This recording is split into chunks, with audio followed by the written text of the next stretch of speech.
ओडिशार लोके अनुभव करुछंती जे ओडिशा प्रति अन्याय खड़ा होउछि बोलिकरी एवं हम आशा करिथिलु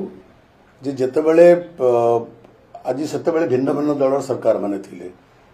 आज घटनाचक्र रे जो तीनोटी एथिरे पार्टी अछंती पक्ष अछंती गोटे ओडिशा गोटे छत्तीसगढ़ एवं अन्यटी केंद्र सरकार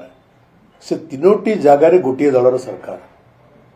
तेणु सिंगल इंजिन नुहे डबल इंजिन नुहे ट्रिपल इंजिन रा सरकार तेणु ओडिशावासी आशा करूँ जिते डबल इंजिन जगह ट्रिपल इंजिन हो गला सेतेबेले ट्रिपल बेगरे त्रिगुणित बेगरे समस्यार समाधान हबो बोली किंतु ओडिशावासी निराश होइछंती समस्यार समाधान हबा परिवर्ते ताकू आहुरी विलंबित करिवार प्रक्रिया आरंभ हेलाणी आपण देखिथिबे गतकाली ट्रिब्यूनल अध्यक्ष मध्ये परिवर्तित हो गले बर्तमान नवा अध्यक्ष दायित्व नेबे एवं नवा अध्यक्ष दातर आ पांडे मूलरू गा पुणी तेणु ए प्रक्रिया आहुरी विलंबित हम एवं केबे तार समाधान हम आम जानीपारनु एवं समाधान हला बेलू महानदी ओडिशा रे संपूर्ण भाव में एक मरुभूमि रे परिणत हो सारी एवं हीराकुद डैम डिफंक्ट हो सारी एवं तार दारुण एवं सांघातिक परिणति ओडिशावासी को भोगवाक पड़ो फसल पर तार प्रभाव पड़ो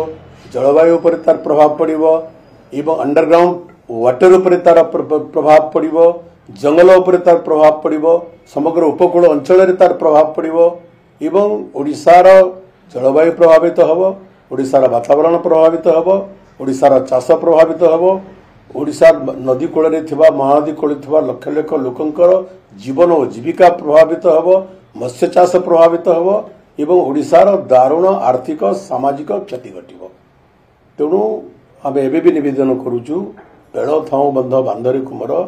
वर्तमान जेहेतु ट्रिपल इंजिन सरकार असंतु से तीन पक्ष बसंतु एवं महानदी को ओडिशा रे बंचाइबार सकल प्रयास करंतु ओडिशा को न्याय दिया जाऊ ओडिशार कोटि कोटि जनसाधारण को न्याय दिया जाऊ ओडिशा प्रति आउ अधिक अन्याय करा न जाऊ एटा मोर निवेदन। दीपावली बेले किछि फंपा बाणर शब्द सुना जाए मो कहया कथा हला ए जो अजथा कथा कहिबा तुमको लंबा समय धरिकी सुजोग मिलता महानदी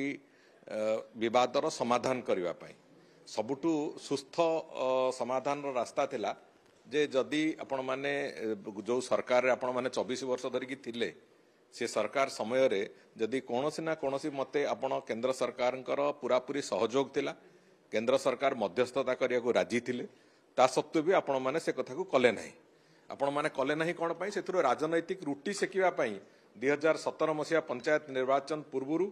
राजनैतिक रुटी सेकिवा आपण मैंने से कथा को कले ना आज जदि महानदीर भाग्य कौन मते असुविधा को जाइए आज ट्रिब्यूनाल को अपेक्षा करछे आमे तार एकमात्र कारण होचंदी नवीन पट्टनायक निजे तेणुक सीधा सड़क भाव में मध्यस्थता को मना करिकी जो एक नाटकीय भंगी रे माठिया बाड़ेबार जो प्रक्रिया आरंभ कले राजनीति रे एडा करा जाय नाही।